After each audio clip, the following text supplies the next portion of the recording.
nag-undergo dito ng ano, ng signal number 3 Oo. kahapon. Wala ng hangin ngayon. Yung hangin na Mm. lang nila yung ano, natira. Kung nakikita mo diyan, karamihan kasi diyan is yung mga post niya regarding sa mga pamimigay ng ano, ng mga tupad ganyan. Tangkupal, alam mo yung ano, talagang Mm. ipalitong hinayupak na 'to. San Juan, La Union has already been popular ng walang tulong nitong Ortega na 'to. Yung alias nilang Young Guns na binigay ni ano, ni VP, putang ina gamit na gamit, parang feeling na Young Guns pero mga Young Guns yung hinayupak mga sardinas na 'to. True. Ano sila 'no, yung grabe sila magpagamit 'no, talagang I mean, actually kahit nakaka-depress na sino yung nakaupo, kahit sino yung nakaupo, mm. I can attest kasi kahit sinong nakaupo yan, babagayan nila, ganyan sila katrapo. Oo, oo. Actually depressing talaga na makita mo yung mga young legislator na ganito, yung wala talaga silang they are willing to be a tool, alam mo yun? Kung sino man yung nakaupo parang willing silang magpagamit. I'm very sure the reason why they do that is because they get some budget.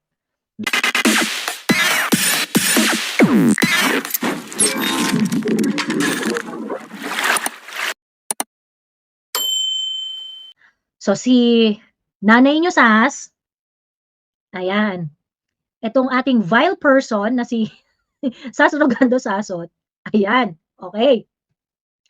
May nag-tip sa kanya na merong isang certain Frederick G. Ora na skeletal workforce daw siya ng Tingog Party List. Ayan. At si Frederick Ora ay isang kontraktor na ka-partner ng SunWest. Ang pangalan ay FGO Construction. Ayan, okey. Of course, si SunWest nakakakuha siya ng project kasi AAA siya. So ang gagawin ni SunWest, isa-subcon niya yung mga projects na nakukuha niya at yung pinag-subconan nga niya ay ito si Frederick Garcia Ora. At si Frederick Garcia Ora ay tingog! O, 'di ba? So 22,213,280, 4.8, 14,000, 4.8, 95, 9.6, 291, 125, 146, 93, 20, 142, 291 million pesos. 2 billion worth of DPWH contracts. Kinubra ng Tingog Party List. Asan na ang propriety dito sa bansang ito?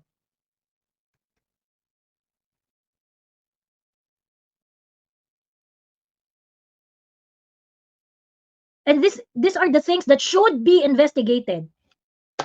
I think Joel Villanueva should open an inquiry about this. Bakit napupunta sa mga party list yang mga ano na yan? Please do not vote for Tingog Party List ever. Huwag niyo na pong iboto yan. Ninanakawan lang tayo ng mga yan.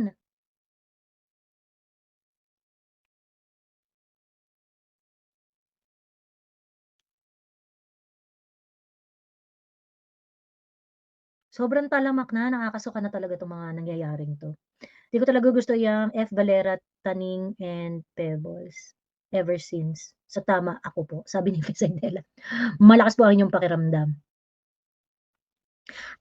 Alam ko na, yung F. Valera yun yung may mahaba ang buhok? 'Pag nagva-vlog, yung parang yung direct-direct ang tawag sa kanya? Ma'am pronounced as Oraa. Okay. Frederick G. Oraa. Thank you, thank you. Ayun.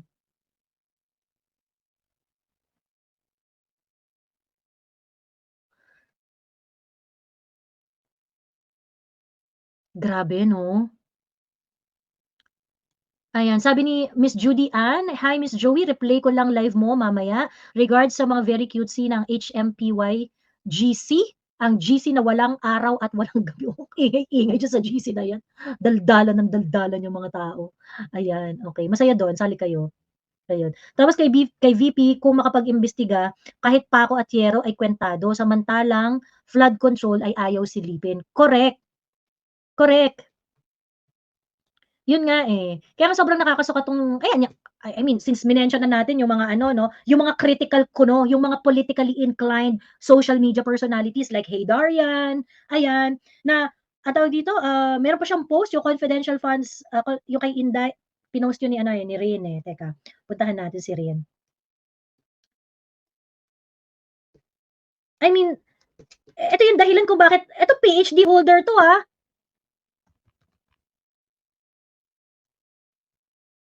PhD holder to from UP.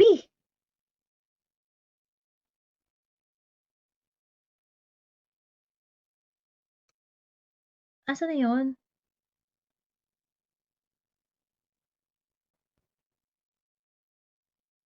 Sino ba nag-share nun?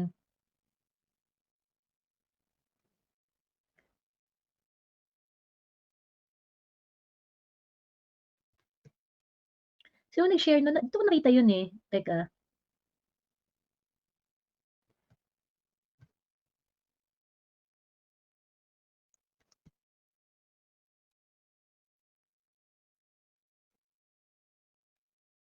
Basta something to ano, something to do with si ano raw, uh, si Lenny is yung ayuda. Si Tio Moreno. Okay, okay. Si Tio pala, si Tio. Sorry, sorry. Punta ako kay Tio, sa page ni Tio. Sa page pala ni Tio. Ayun.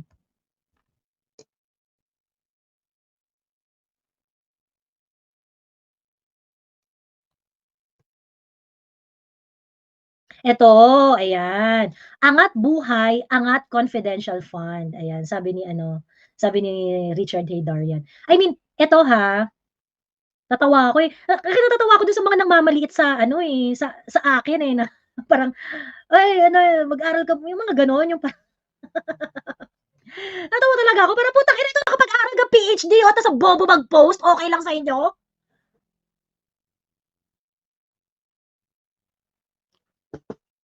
Grabe, no? Angat Buhay, Angat Confidential Fund, ganyan. Bibilib sana ako dito kay Haydarian. Kung kunwari, kung sobrang concern niya sa bawat pisong ginagastos ni Inday Sara, ganun rin yung energy niya sa paghahanap ng kada singkong nawawala sa flood control projects, sa PhilHealth, sa Maharlika Investment Fund, sa PDIC, sa mga budget insertions, billion-billion yon, aklang Haydarian. Bibilib sana ako sa'yo kung yung energy mo sa paghahanap kung paano ginasta ang confidential funds ni Inday, ganun rin yung energy mo dun sa ibang pera ng taong bayan. O, di ba? Nakakaloka, Diyos me! Ladies and gentlemen, ito po ang mga PhD natin sa Pilipinas. Tagahubog supposedly. Matalino ka dapat. Ito dapat yung nag-e-explain ng mga difficult concepts sa masang Pilipino eh. Kaso magpo-post sila ng mga stupid na ganitong bagay. I mean, paano marerespeto yung mga ganitong tao? 'Di ba?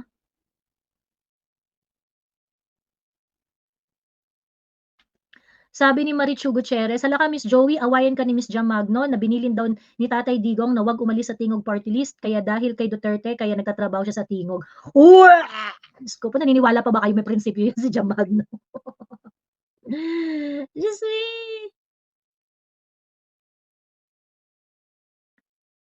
Ayun.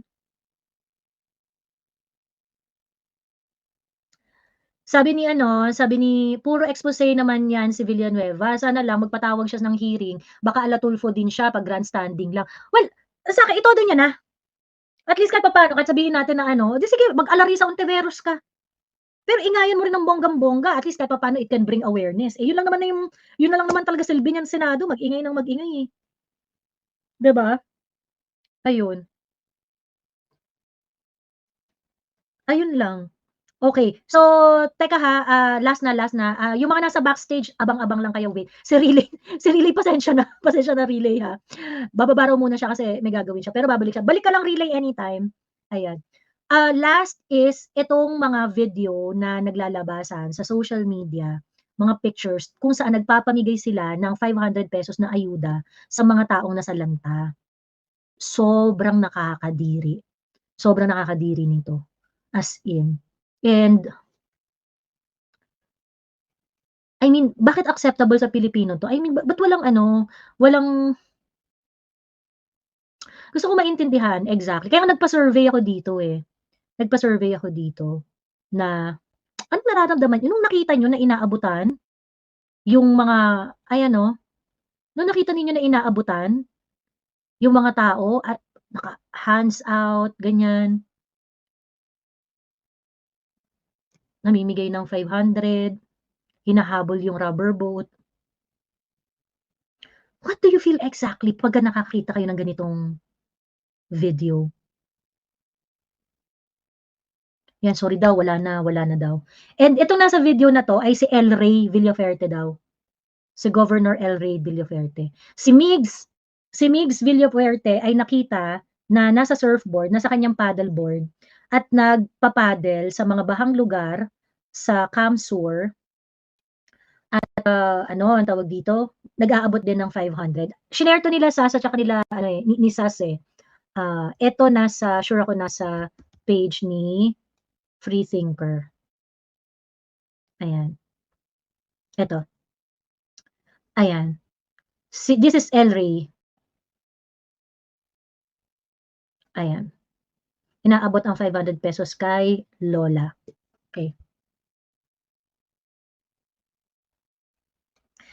Nagpa-survey ako. Kasi parang dapat ito hindi ko masisisi yung mga Pilipino na tatanggapin yun kasi pera nandiyan na yan, eh, alangan naman hindi mo pa kunin yan, 'di ba? This is on the politician. Bakit niyo ginagawang timawa ang mga Pilipino? Ba't niyo ginagawang timawa ang mga Pilipino?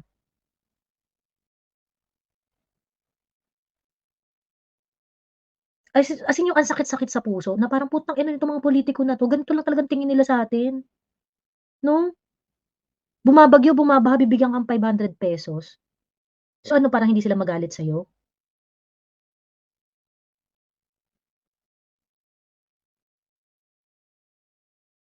Sobrang ano yun, sobrang nakakapagpababa talaga ng moral. I mean, ito yung mga moment na nakakahiya talagang maging Pilipino. Ayun.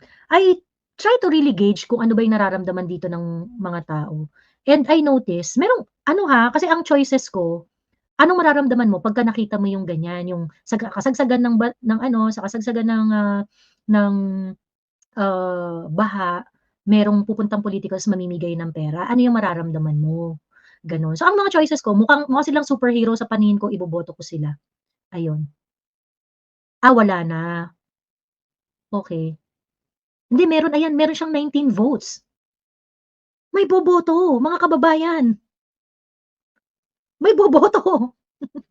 Makakakuha sila ng 19 votes, 'di ba? Tapos meron ding mga walang maramdaman, ayan. Kasi yun yung choices ko, eh. Mukha silang superhero, iboboto ko sila. Wala akong maramdaman, ayan.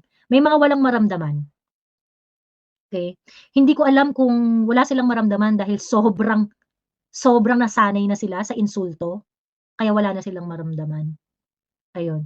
Of course, siyempre ine-expect ko naman na 'to na mataas yung dito sa area na 'to, na mukha silang buwaya, kurap, walang duda, 'di makakatikim ng boto sa'kin kahit kailan 'yan, ayun. So, marami ng bumoto, 2.3K na yung bumoto, eh, gano'n. Pero na-amaze ako, may boboto talaga, may boboto. Meron talagang mga tao na may presyo. May mga tao talaga na ano, may tao talaga na napepresyohan, ayun. Ayun, okey, anyway, ayan at bubuksan na natin ang tindahan, magsisimula tayo kay Jimmy Tolentino. Hello, Jimmy Tolentino. Hello, Jimmy, naka-mute ka pa, Hello, hello. Okay na po? Hello. Yes, Hello, very hello. clear. Yes, madam. Ikaklaro ko lang, yung about dun sa, di ba, naglipat ng 90 billion ba yun? Dun sa PhilHealth? Di ba, ang Oo. kinakatwiran nila is may batas. Sino gumawa ng batas? Congress. Si Martin din. Ha? Ngayong Congress ba yun or yung nakaraan pa? Yung 2023 na GAA at saka 2023 at saka 2024 GAA. Ano yun, eh, may provision kasi. Actually ito yung nung huling umakyat si Dare to Ask sa'kin, pinag-usapan namin 'yan. Ang problema kasi dun sa GAA naglagay sila dun ng provision na kung saan maaaring kunin yung mga budget, yung mga pera ng GOCC at ng kahit anong national agency kapagka yung funds is unutilized, okey? 'Pag yung Okay. fund ay unutilized. So ngayon, ang sinasabi nila na Kasi yung pera na yan ng PhilHealth, yung na-identify namin na pera, unutilized yan. So therefore, kukunin namin yan sa inyo. So So, ibig sabihin, ang argument nila Ralph Recto is that the GAA actually allows it na kunin namin yung pera na yan. So, ibig sabihin, legal ang aming ginagawa. Pag kinuha namin yan, wala kaming nilalabag na batas. Ganon. Although, sila, sa ayun nga, usapang parang ang legal, kino-question din yan ng mga ibang abogado kasi mga legal technicalities yan na for other lawyers were not satisfied. Ayun.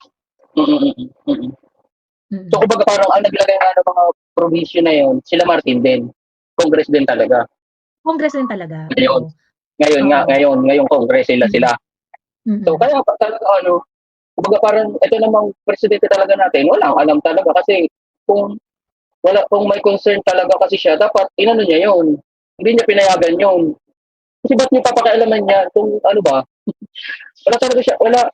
Bobo talaga. Sorry Ayun nga, Jimmy, tama ka dyan. Kaya nga, ang argument ng iba't ibang mga concerned agencies, yung argument ng iba't ibang mga tao na nabubusit sa desisyon na to, na alis tayo dun sa usapang legal, ano? Kasi yung usapang legal na yan. Well, ang argument kasi dyan ni Attorney Harry Roque, you cannot put that kind of provision sa GAA. Kasi ang GAA, para sa appropriation yan. Hindi ka po pwedeng maglagay ng mga limitation or ng mga additional provision on how to put in more money doon sa treasury or something like that. Basta parang, kasi yung GAA kasi, yan specific yan para sa budgeting para sa appropriation, ganon. So yung mga ganun provision, dapat yun, separate legislation. Kasi otherwise, magiging parang overbreath yung GAA. Hindi nyo na-cover yung mga ganung klaseng provision pero bakit nyo nilagay dyan? May mga ganung discussion si Attorney Harry Roque. You might want to watch it. Yung mga sinabi niya, punto. I'm sure if I am able to capture it fully.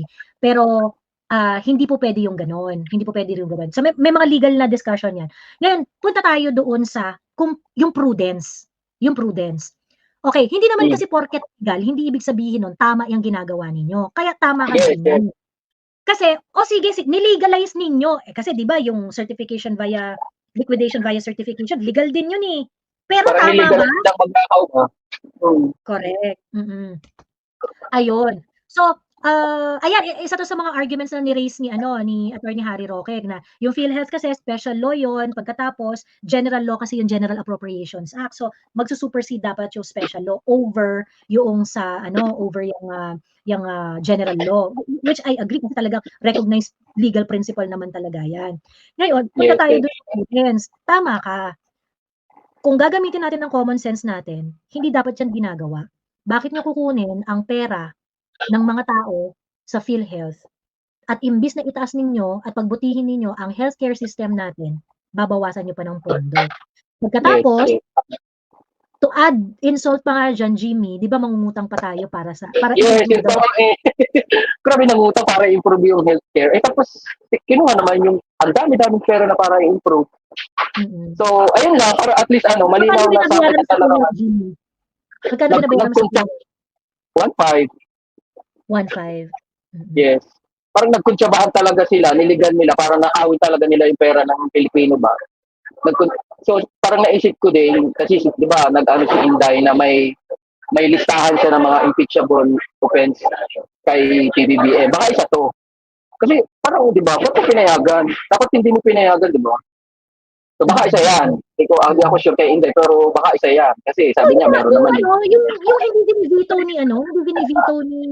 ni Bongbong, yung mga patently, yung mga patently unlawful na mga provisions sa budget, yung mga insertions, di ba? Yes. Kaya nga Pero ba't ka papayag sa ganyang budget? Hindi naman part ng NEP yan. Di ba? Medyo matagal na din nga bago lumabas yung na yan. Kaya nga sabi ko, kung legal naman, siguro tama. Kaya nga lang, ang ko nga kasi, kung doon pa ginawa sa last administration, hindi ko sila i-blame ba? Pero ang lumabas pala talaga ngayon, sila talaga yung gumawa. Gawin natin to para maging legal, para nakain natin tong legal na to. Sakit no? Sakit talaga sa puso ng admin niya yun. Harap-harapan tayong ninanakawan. Yes. Harap-harapan tayong ginagago. And, Kaya yun lang, paalala sa mga lahat. Sa mga Oo, lahat sabi ng ni nanonood. Yun. Ayan. Gising Sabi eh. ni Sas, mag-ano lang daw sa fashion review lang daw siya ng watches ni Hey Darian. The vile person is going The vile Sige, person will review the watches of Hey Darian. Ayan. Wait lang. sige madam, Di ba sabi, at least pero ngayon, ano na, sa parating, ha? clear na. Nandito lang ulit ako, magpupuyat ulit ako para, kasi kahapon sa, ano mo, sa TikTok mo, dami kong request dito kong pumasok kasi yung Leon, grabe yung Leon mo. Anong meron dun? Pilipino pa ba yun? Supporter daw siya ni BBM. Ewan ko dun. Ang dami kong request dun, kaya lang ang dami kasing nakapila. Pero tinapos ko din. Lahat naman ng ano mo, lahat ng live mo, nandiyan lang ako sa likod. Ay, salamat sa Nandiyan lang ako lagi. At tapos lahat ng ano mo, share lang. Kina attorney, kina Sas. Basta lahat ng ano. Tapos mga nagko-comment sa akin, lalong-lalo kay BP. Nagpapakahirap daw si BP sa pagtatrabaho para manalong presidente. Eh sabi ko, mas mabuti naman kasi nagtatrabaho. Di ba? At least yung isa nagpapakahirap magtrabaho. Kasi kung hindi man natin, sure na ba tayo nakakandidato siya sa 2028? Hindi pa naman. At least yung kitang-kita natin na nagtatrabaho, ang daming ginagawa. Eh sila, wala ginawa kundi mag-meeting. Tapos ang pag-meetingan naman, hindi naman pala alam ang gagawin. True. Nag-meeting sila at tatalino nila, tapos biglang, ano bang gagawin natin? Agad-1 Si Crack Brother. Buta yung nagpakilala na yan si Crack Brother sa akin. Boy kulit lang talaga yan. Pero nakarami ko na kasi sa Bicol. Dito lang ulit ako, makikinig ulit. At pag may pagkakataon ulit makapasok mamaya, papasok ulit. Ha? Maraming salamat sa opportunity again. At nalinawan na tayo na ninanakawan talaga tayo ng harap-harapan. Niloloko tayo talaga ng administrasyon na to. Pero, tapos si Darian, ang concern niya, confidential funds pa rin. Confidential pa rin, hindi makamove on. Pero, ayan. Okay, na kayo. Thank you. Thank you, madam. Okay. Ayan. Hello, Shani, God of Karma. Hello, Zep. Hello. 1.5 a month, 18,000 a year. 25 years, 450K plus interest. Imagine na nagkasakit ka na, hindi na magamit ng working force na Pilipino. Laki na talaga ng ano. Laki talaga ng kukunin lang nila. Diba? Ayan. At Shani. Yes. Sige, go. Kwento ka na. Yun lang Ate Joey, no.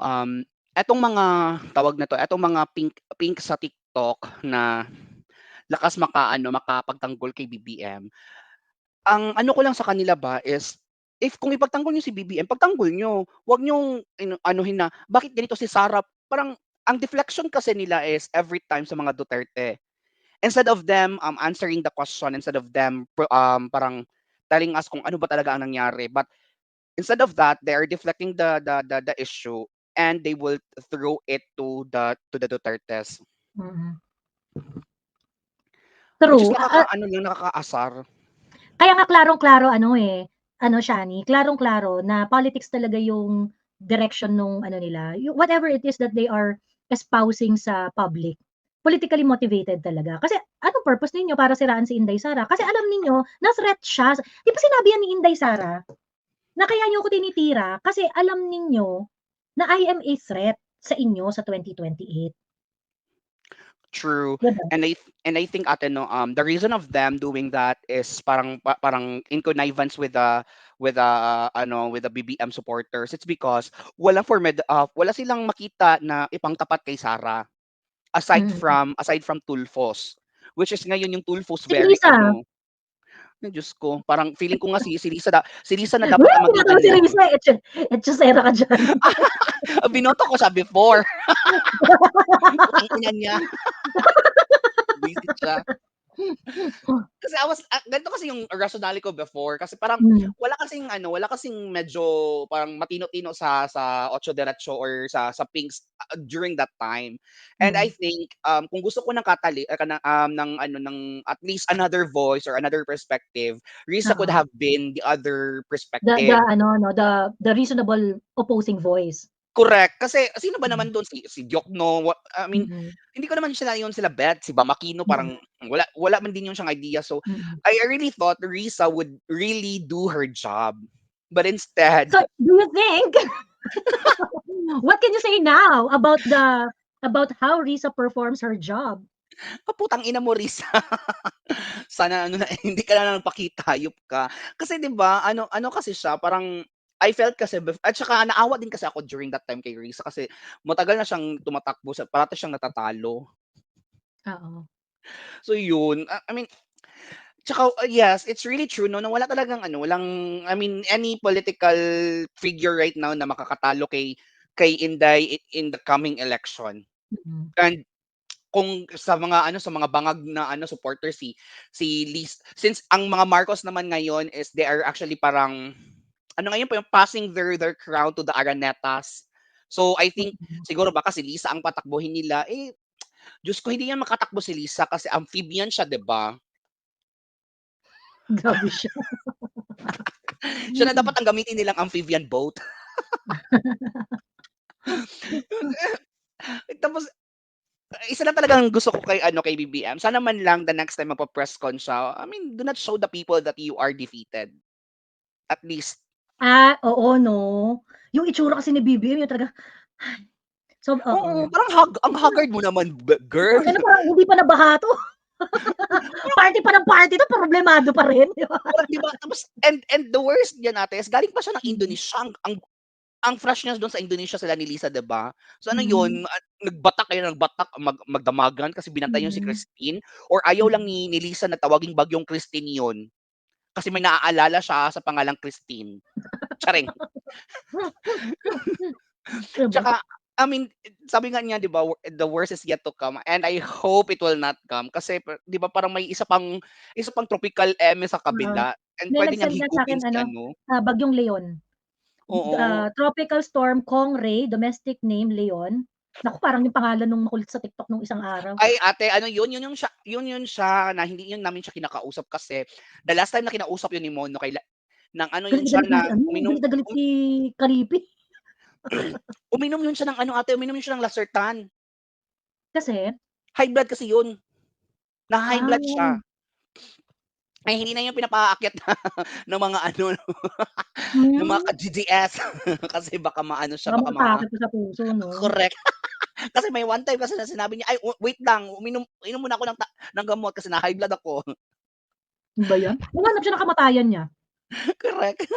Naghahanap siya ng kamatayan niya. Well, anyway, sabagay mukhang nga siya, parang I mean, okey na okey pa rin sa kanya si BBM. So, mukhang walang halaga rin talaga yung buhay niya para sa kanya kasi 'di ba? Actually ate, Parang hindi yung niya mga pinagmahal yung buhay niya. yung mga supporters ni BBM at saka supporters ni Lenny before na hanggang ngayon na nasa TikTok pa din, it's not worth our time na to discuss with them. Kasi wala na talaga yan sila, hindi na yan sila ma-educate or babaling pa ng kung anong Kaya okey lang pinapaniwalaan. yun. Alam mo, isipin mo, hindi naman sila yung ine-educate mo, pagkausap mo yung mga yan, hindi naman talaga sila yung ine-educate mo, yung nakakarinig na lumalabas na bobo itong mga supporters na 'to. Kasi kailangan mo talagang maipakita sa lahat na bobo ang mga BBM supporters. True. Kailangan mo Kasi talagang mapakita. kasi ate 'di ba yung mga Lenny supporters, okay lang naman, I mean for me okay lang naman na batikusin nila si Sara kasi that's their political view. But Mm. them not parang highlighting BBM of what is wrong, that Mm. is totally BS sa mga supporter ni Lenny. Mm. Yung nagsasabi, "In my dreams, buhaha, eat your heart out." Sana Yung man lang audience na nila ang target natin, sabi ni Happy Fam. Oo, alam mo yun, pagka kunwari merong mga engot na importante kasi na ma-establish talaga natin na, "Tingnan niyo, kumakausap nga kami ng mga BBM supporter, eh. Meron bang BBM supporter na nakapag-explain ng point of view nila, ganyan-ganyan na alam mo yun, yung nakapag-ano ba sila, were they able to convince us na kapag sinasabi nila na, "Oh, kasinungalingan naman yang sinasabi ninyo," ganyan-ganyan. correct. Paano nila ina-articulate yun? I mean, it's very important that we share the stage with them. Kasi, kung tayo-tayo lang rin yung magkakarinigan, hindi natin malalaman kung gaano sila katanga, 'di ba? True. Tsaka yan, And kunwari yan si Leon, yung engot sa TikTok, may mga ano yan, eh, may mga kaibigan yan, eh, may mga 'di ba? Ta's makikita nila na, ito tapang-tapang nito sa inuman pagkatapos di mo naman pala kaya makipagdebate online, yung gano'n. Alam mo yung bobo mga gano'n? Alam mo, sa totoo lang, at the end of the day, yung mga yan, hindi yan aamin sa harapan natin na tama tayo. Pero Correct. bago matulog yan, iniisip nila yung mga sinabi natin. At merong mga life experiences yan na magsasabi sa kanila na, ang ina, tama nga si Joey. Ay, tama nga si Sas, ganyan. Kasi yung mga sinabi namin, reasonable. And it's gonna apply. Kasi mga realities of life yun eh. 'Di ba? It's gonna apply to whatever they're going to encounter in life in the future. Ganun. Kaya nga ate, 'di ba, pag andun ako sa kabilang bahay namin dun ano nila 'to, sa squatter area, nilalakasan ko talaga yung mga ano, yung parang 'pag nakikinig ako sa inyo every morning kasi that would actually allow my neighbors who are not really parang politically inclined, at least they would hear another perspective kaysa naman yung mga local lang namin ang marinig nila na about it. Tapos malaman nila ba na may mga issues pala talaga sa national government. Kasi pag andito ako sa kabilang bahay naman, wala man itong mga tao dito kasi malayo ang mga kapitbahay namin, Mm. tahimik. Mm. Ayun. Kaya Ayan, instead mukhang may opposing view dito si Elio Bastard. Oh, ayan. Hello, Elio Bastard. Ayun, yun pala. Kala ko Zoom yung ano yung ginagamit ko. Hello Joey. Well, Ay, hindi pala. Akala ko opposing ka kasi meron kang bagong Pilipinas. Nung tiningnan ko, bagoong Pilipinas. bagoong. Yeah. Bagoong pala. Well, apparently, bagong resident kasi ako dito sa ano sa alam mo na, nandiyan naman sa pangalan ko yung ano. Napansin ko lang kasi Ay, dito, nagko-connect na lahat yung ano ano, na. yung mga problema dito sa ano sa kahit dito sa province ni Paulo Maniacol. Mm. Eh recently kasi kasi 'di ba Ay, ikaw pala yung galit na galit ng isang araw, yung well, that's not hindi ako yun. Meron yung isa which is sabi ko, na parang ano inaagihan to. mo. Yeah, exactly. So Oo, sabi oo. ko, it may be time na siguro na magsalita rin ako kasi Oo. nasa Nung isang government araw kasi kasi ako. merong galit na galit kay Paulo Ortega, eh, 'di ba sabi niya gano'n, "Hoy, ikaw manyakol ka, binubuntis mo yung mga Eh, Miss La Union, iwanan mo," ganyan. confirm yun. Confirm Oo. yun kasi ano, ganito yan. Ano kasi yan, yung family nila, matagal na yan sa LU. So sila yung Mm. nakaupo. And sabi ko nga, mabuti nga yung ano, yung capital nila is yung capital dito is iba na yung nakaupo. So Mm. it changed a lot San doon sa Fernando, La yeah, Union. City of San Fernando. Ngayon, previously kasi ano yan, ilang ano na yan, ilang taon na yan, parang si Sharon Cuneta ang bisita nila, pero pag yung mga pageant, pero ang katotohanan kasi diyan, ang lumalabas na ano, ang gawain nila is yun, pagka may mga magagandang kandidata lumalabas yan, nililigawan nila, binabahay nila, pero pagka pumapalag yung babae, parang binabasura. Well, Ah, literally binabasura, gano'n yun. Tapos mm. dito, dati 'di ba nung sa government kasi ako, I can confirm tumutulong kami sa mga packaging ng ano, ng mga relief goods ng DSWD kasi nung time ni ano, ni Duterte, meron kaming ano, may mga box yan, eh. Ngayon wala na. Ni kahit punyetang ano, isang supot lang ng ano, ng 5 sardinas o 2 kilo ng bigas, wala. Talaga? So, yep, nag-undergo dito ng ano, ng signal number 3 Oo. kahapon. So, wala ng hangin ngayon. Yung hangin na lang nila yung ano, natira. Pero yung mga Ortega sa La Union, na-develop ba nila yung La Union? I mean, nag-improve ba? Ang nag-develop naman dito is kung yung ano, yung mga project ni ano, project ni PRRD, yung mga PRRD, building. yung mga infra. Yep, yung mga dati pa na ano, yung mga dati pang talagang ano, signature project niya, na gamit yung ano, yung tax natin, ganyan. Mm. Maganda. Mm. Pero sa kanila kasi ewan ko yung mga ano, wala yatang ano dito, mga billboard lang yata, tarpaulin yata na malalaki ang mga ano dito kasi Like, 2 years. mga significant na social welfare na ano, mga initiatives, yung mga ganyan, yung mga tipong Check wala mo bang yung ganun? ano, check mo yung ano, yung Paulo Ortega power page na yun, yung lintik na page na yun. Ano magpapakita doon mga ano, mga ayuda? Ano ba, hindi ka ba masusuka doon? Paulo Ortega. Hold on, i-type ko. Oo, send mo nga sa'kin yung link nung page niya. Kasi baka ano rin ako nito, eh. Baka wala namang may mga nagla-like lang naman diyan. Eh, no, hanapin mo yung ano, kaya hanapin mo yan, yung nandiyan sa ano, sa chat. eto ba yung parang ano, parang family niya yung ano, family niya yung profile pic niya? Hold on, i-copy ko yung ano, ito yung dito sa chat mismo, ayan, yan yung link. Oo. Ayan, okay, Yan. wait. So kung i-visit mo yan, panilang mga kasitan yung mga nandiyan. Ayan, meron siyang post dito which is Block niya Si ako. blinak ka niya? Well, Block for niya ako. everyone's ano, Hindi ko everyone's reference, ilagay ko na lang dito sa ano, ito, yan, dito sa live ano. So from ano Teka. to, from Yung congressman din namin ate, naka-block din ako. hindi pala congressman yung nag-aano tumatakbong congresswoman sa amin. Block niya din ako. Block niya Ayun, ako. Ayan, no? Gamit ko yung ano ko, yung alternate account ko. Block Kasi niya tinag ko yung mga ano eh. ako ng isang araw. Kasi ate, giblock niya ako yung babaeng tumatakbong congresswoman sa 1st district. Kasi tinag ko yung mga kaklase ng mga kuya niya sa Ateneo de Davao. Punyata siya. Sino Giblock ni niya Mix? ako. Oo.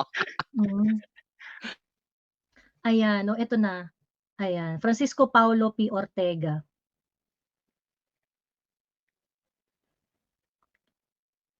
Birthday pala Ayan, ni yan. Yoda, no? Ayan. Na kung nakikita mo diyan, karamihan kasi diyan is yung mga post niya regarding sa mga pamimigay ng ano, ng mga tupad ganyan. Tangkupal, alam mo yung ano, talagang ipalitong hinayupak na 'to. Oo, oo. So, Dapat di naman ano nalo to? to eh. Hindi ko nga alam kung bakit ano, sa mga ano naman kasi, sa mga resident naman kasi dito na ano, na ewan ko, napakahirap na kasi I'm not originally from here, from ano, from the nearby nearby province outside the region ako eh. Pero napansin ko na 'to ever since nung ano, nag-follow ako. So, maayos pala 'tong channel na 'to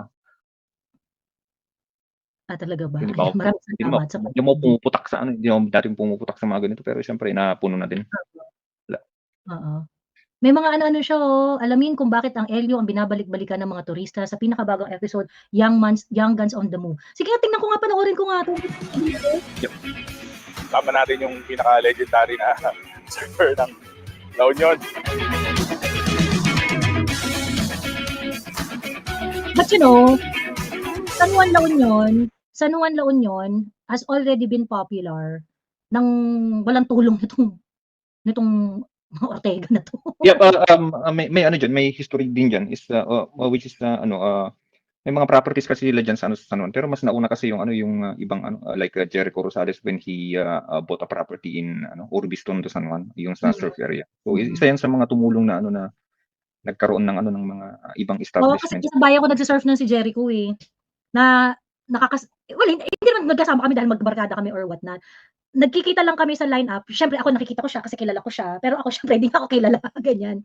Pero kasabayan ko nagse-surf dati diyan si Jericho.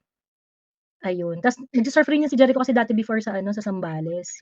Kasi mas malapit yun kaysa LU eh. Ayun. Pero yung mga surfers talaga ang nag-build ng community diyan. Diyan sa San Juan. Ayun.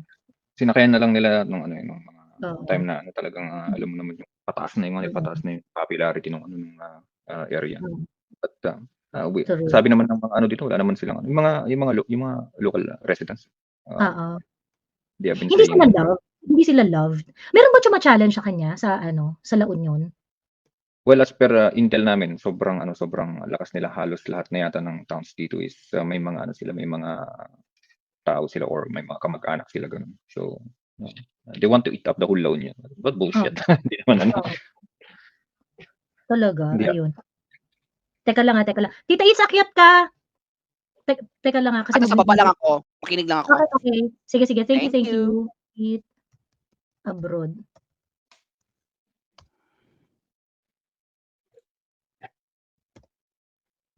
Bagal ang internet ko. Ayan, Tita Itz. Tita Itz, akyat ka. Ayan, para makawiwi ako. Merong host. Ayun. Hello, Daniel. Hi, Joey. Hello. Ayun. Teka, tapusin natin tong video. Ano bang meron? Siya yung stick to one. Loyal na honey.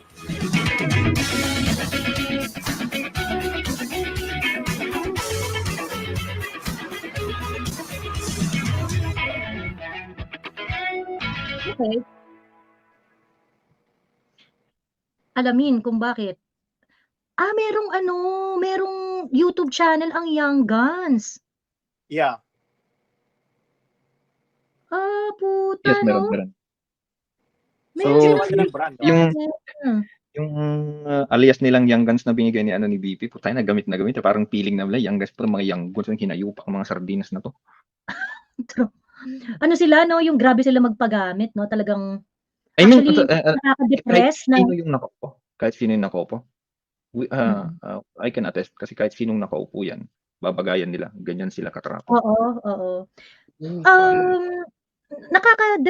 Actually depressing talaga na makita mo yung mga young legislator na ganito, yung wala talaga silang, they are willing to be a tool, alam mo yun? Kung sino man yung nakaupo, parang willing sila magpagamit. I'm very sure the reason why they do that is because they get some budget. Ganito pa yan. Isa pa yan, Oo. yung sa tungkol sa pag-desecrate daw. Well, yung siyempre sa isip na lang ni VP yun, yung desecrate yung living niya, ibang kanya, no? Or yung yung sa burial niyan ni FEM. Tangina, napuputak sila ngayon. Pero nung time na na kailangang ilagay o ilibing yung yung tao sa libingan ng mga bayani, walang ginawa mga yan. Wala nga tayong narinig sa mga putang inang hayop na yan. Kahit yan sa Paulo Ortega at mga kahit yan sa mga kamag-anak niya, kahit sinong mga congressman na umupo dyan, wala tayong narinig na gumawa sila ng paraan para ilibing si Marcos. Kaya nga sinasabi ko, kahit sino ang nakaupong presidente, babagayan nila. Ganyan katrapo yung mga pamunas na hinayupak na tayo na yan. Supposedly nga, kaya nga sabi ko di ba nung isang live, the reason why they are called honorable, kasi supposedly, dahil sobrang lawak ng kanilang powers, ang mag-limit sa kanila, sa kanilang trabaho sa Kongreso, is yung honor. So, yung honor would not allow them na magpagamit. Kasi wala kang honor. Wala. Walang honor. Yan nga gusto niya, Yun nga yung gusto ng nung tawag nito yung sa Philippine Guerrilla Forces, which we are trying to we are not actually recruiting directly. But yung sa amin kasi, if sakaling magkaroon ng revolutionary government, well, alam na kung sino yung mga i-hunt down.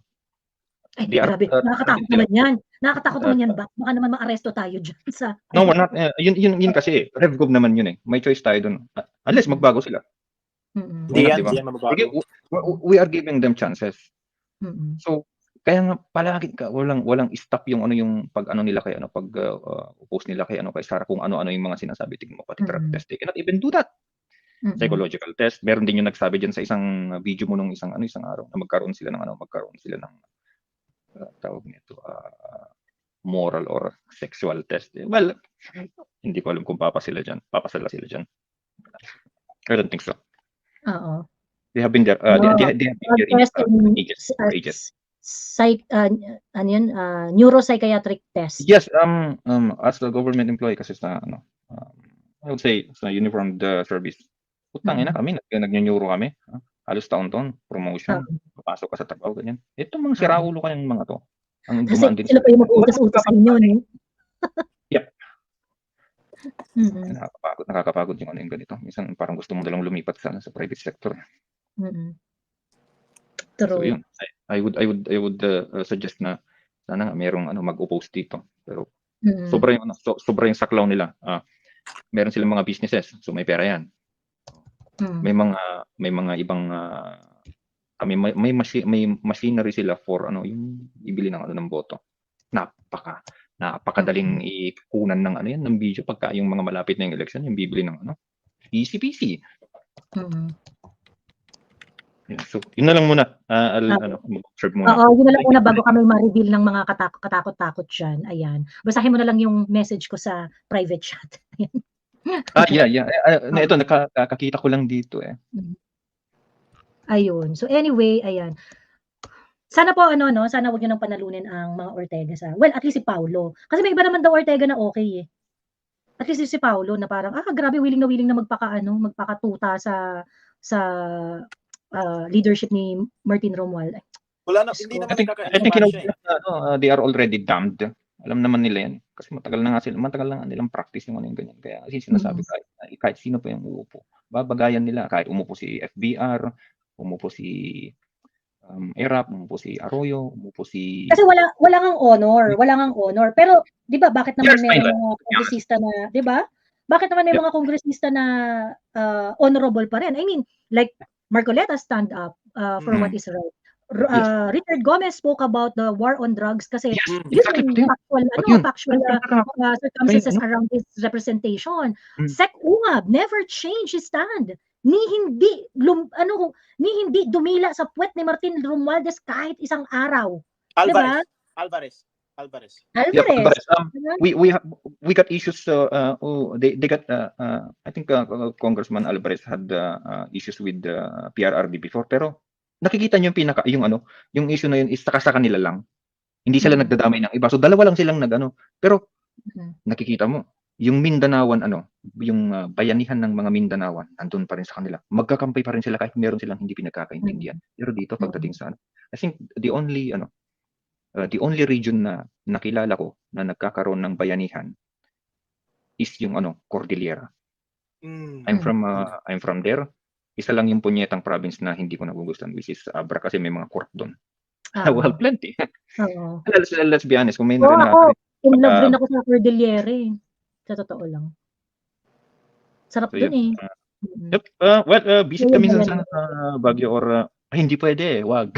Wag mo na, baka diyan ka lang muna. Tsaka na, pag malamig na, pasal kayo doon, pero wag na muna yan. Madalas ako sa Baguio, graduate ako UP Baguio eh. Lagi ako nag-ano dyan, yung quick drive. Lagi ako nagko-quick drive dyan. I'm from I'm actually, doon ako sa UC. Yan. Well, yan, ang dami na. Pwede na nila kung i-follow. Kung mahanap nila ako. Ay, bumaba ka na nga, Elio, baka mamaya makilala ka na nila. Ayan. Yep. Okay. Thank you so much for letting me in. Bye-bye.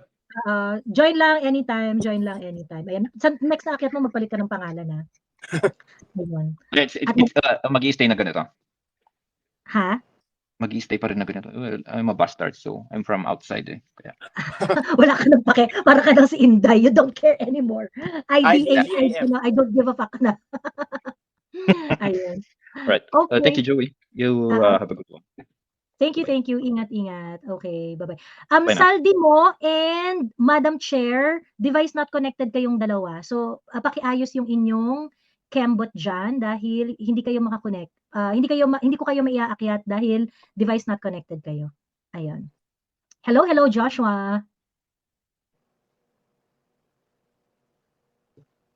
Hello, Joshua. Ay, nawala si Joshua. Okay, wait. Hello, Nick. Ayan, bago ma-test natin yung sound ni Nick. Hello, May sinasabi ka kanina, Daniel? Ha? May sinasabi ka kanina? Tungkol kay Wala. Martin? No. Okay. Mamaya na. Hello, Nick. Pero may gusto ka ba gustong i-share? Natatawa si ano. Oo, meron ka ba gustong i-share, Daniel? I think kilala ko yan eh. Si Nick? I think so. Okay. I think so. Hi, Nick. Hello. So, Ayan, meron kang gustong i-share? parang wala naman masyado. Parang yun, disappointed lang. Well, not surprised sa nangyari the past few days after the typhoon. Tas, Bakit ka disappointed? Well, parang wala, parang politics lalo na talaga sa Bicol.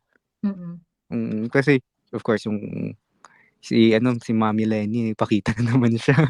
Tapos ito mga kakamping, sabi nila, liwanag sa dilim, sabi, best president we never had, ganyan. Sabi ko, kung maging president man si Lenny if ever she won past elections, hindi naman siya yung lulusong dun sa baha eh. Kaya hindi ko rin mag-gets kung bakit ganun. And di ba nga na-awarding ceremony siya dati ni PRRD. Ikaw, kasi si Daniel muna. Kasi siya Ay, Daniel, ba't mo daw kinikriticize si Pastor Kibuloy? Sino yan? Ayan may galit sa'yo dito. Well, I have my own personal views. Pati si Camento may personal views rin yan kay Pastor. Pero yan, Ano ba kembot mo kay Pastor? Ha? Ano bang kembot mo kay Pastor? Wala, I defended yung the KOJC during the siege kasi unjust talaga yan. And yung court cases talaga, tanim kaso yun eh. Because the testimonies were from 3 TNT sa US. And na-lift naman yung grievous, yung grave crimes yun. Pero yung and I discussed this with yung friend natin si Tio. Personal, it's personal, it's not political. Okay. Ayun. So I think I was misunderstood there.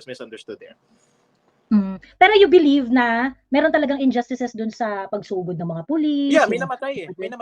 Kaso, ganyan. Yung when I discussed this with Tio, niintindihan niya ako, sabi, he understood my issue was not yung political. Kasi nangyari dyan is really injustice, persecution, at gawa-gawa lang ng US yan. Pero it's a different matter. Okay. Yeah. Anyway, ayun. But conquered by Americans lang. Ayan, maganda i-challenge si BBM na lumusong sa baha habang nag-iikot. Naku, wag mo i-challenge, baka gawin. Di ba ginawa niya yan sa ano? Ginawa niya yan sa Kalumpit, yung umulan. Actually, it was not a typhoon. Ano lang siya, monsoon rain lang siya. Pero sobrang grabe yung baha sa Manila at dito sa Bulacan.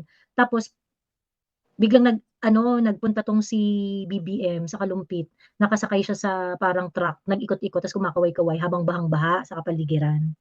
Galit na galit sa kanya yung mga taga. Well, I'm sure hindi naman lahat, no? Pero yung mga taong involved sa pag-entertain sa kanya doon, galit na galit. May mga nag-message sa akin na parang, putang, inaasikasuhin pa namin to, bang dito sa lugar namin, ano ba yan? Tapos uunahin pa namin to kasi may VIP darating. Asal na asal sila. Ayun. So, gawin niya ulit para magalit sa kanya yung mga tao sa Bicol. Lalo. Well, ayun. Just to answer yung sabi ni Nick, what do I think about yung kay Lenny? At least true to the brand niya, no? Yung stick to the, yung on the ground brand, yung brand niya, na palagi on the ground. So, I prefer that over kasi, can we picture sino yan? Si BBM? Si Migs Villafuerte. Yeah, can we imagine any of them being on the ground? So, yun lang, Well, sa kanilang tatlo, kasi 'di ba si Lenny, si Migs, tapos yung kay Ako Bicol, yung kay ano ba 'yon? Kay Saldi. Well, kasi prefer ko yung kay Lenny over lalo na yung kay Migs Villafuerte. Yung anong gagawin ko sa 500? Tapos siya ba yung nag-distribute sa Lola? Oo, si Migs Villafuerte. Tapos naka-post din yun sa Instagram, tapos nag-comment yung ano nga ba yung comment nung anak ni Amy? Nag-comment yung anak ni Amy dun si Matthew. Talaga? Si Matthew? Ay, hanapin ko yung screenshot. Ano sabi? Wait lang. Dito sa yung picture. Out of Touch ba? Yung sinend mo? Yung Out of Touch? Oo, parang Out of Touch. Ang dami ko screenshots. Seryoso ba to? Ano sabi ni ano? Meron. Kaya pala nakita si I'll read it. I'll send it to you, Joey. Ayan. I'll send it to you. Ayan. Saan? Teka. Hindi, sasend ko sa'yo, Miss Joey. I'll send it to you. Uy, baka ma-expose yung IG account ko. Hindi, ika-crop ko. I-crop mo. Ano to? Miss Joey, check your DMs. I'll read it mo na. Ito yung sinabi ni M. Manotok. Sabi niya, my guy made an SUP, a rescue vehicle, you the man. Napaka out of touch. My guy made a SUP, a rescue vehicle, you the man. Tapos may laughing emoji pa siya. Teka. I-share natin na para makita ng ano. Alam ko na yung history nito. Okay, wait lang. Ayan, wait. Alam ko na yung history nito. Okay, so ito pala, no? Teka. Yes. Yan. Yan. Print out ko na yun. Ang tawag dito, kasi SUP is stand-up paddle. Stand-up paddle. Okay. Yeah, stand-up paddle yan. So, my guy made a SUP, a rescue vehicle, you the man. Okay, sabi ni Matthew Manotok. Okay. Naalala ko kasi nung sa former life ko bilang surfer. Isa sa mga first responder noon sa Marikina at saka sa yung nakita niyo yung was it Ondoy or was it Ondoy nga yata yun? Kailan nga yung Ondoy? 2009, I think. 2009 nga, correct. Yan yung tama 2009. Yan yung time na nag-start ako mag-surf 2009. Oh. Nung Ondoy, yung mga rescuer, kasi hindi pa naman ganun ka-coordinated nun yung mga hindi pa ganun ka-coordinated yung mga disaster rescue nembot. Ganon. So ngayon, ang dami nung mga lugar na sobrang baha, tapos hindi pa nag-aano yung tubig, hindi pa bumababa yung tubig. Pasig, sa Marikina, basta maraming area na ganon. Yung mga surfer, kasi that time, parang binubuo nila may mga group ng surfer no, na nag-organize pa lang yung mga surfers during that time. May mga surfers noon na nag-rescue.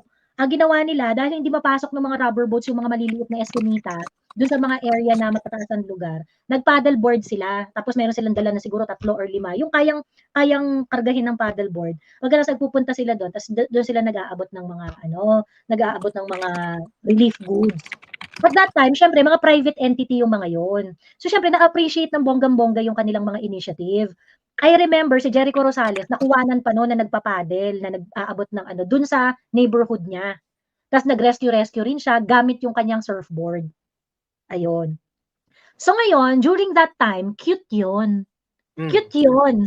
Kasi yung mga gumawa ng ganong hanash ay mga private citizens.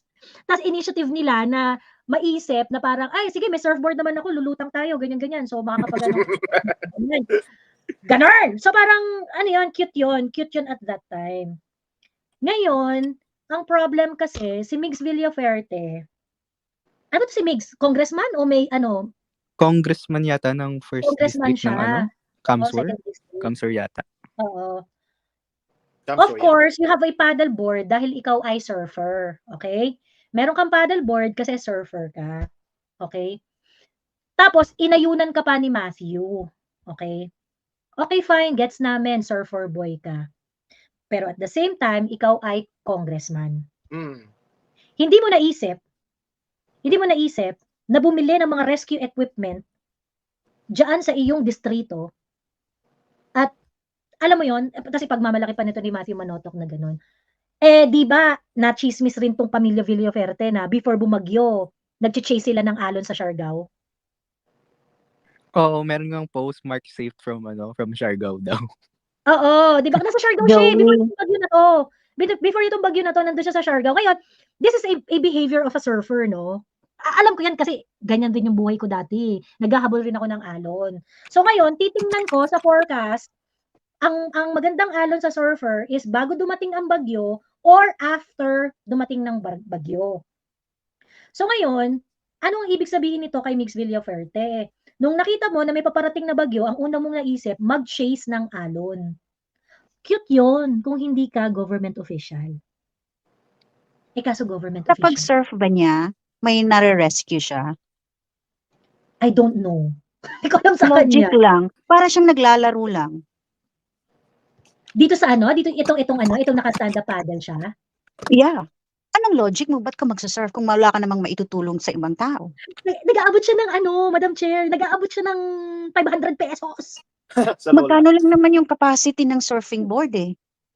Oo. At saka yung bagyo. Hindi kasi nga pang rescue yan eh. Hindi yan pang rescue talaga. Kailangan ka mag-surfboard. Nasabihin niya na ginawang rescue vehicle. Wala naman siyang ni-rescue. Magkapareho nga ng utak eh. Utang ina nila.